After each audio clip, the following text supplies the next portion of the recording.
תלמוד תורה מעלה מכמש, הנמצא פה באזור בנימין, נמצא כבר 33 שנה, תלמוד תורה הוותיק ביותר פה.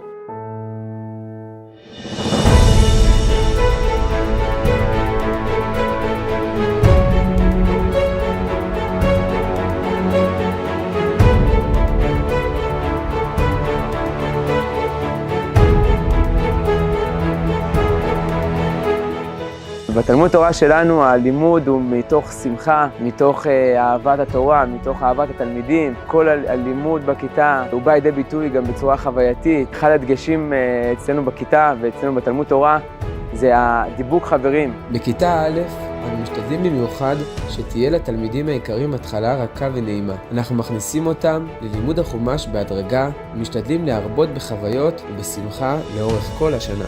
ילדים נקיים מכל ההשפעות החיצוניות, לומדים תורה בטהרה. במיוחד לי שיש תפילות טובות, לימוד תורה ברצינות. גם כי אנחנו משחקים כדורגל ופינג פונג. כל המורים מתייחסים. אני אוהב ללמוד תורה ומשנה. מקדמים את הילד להכי גבוה שיש.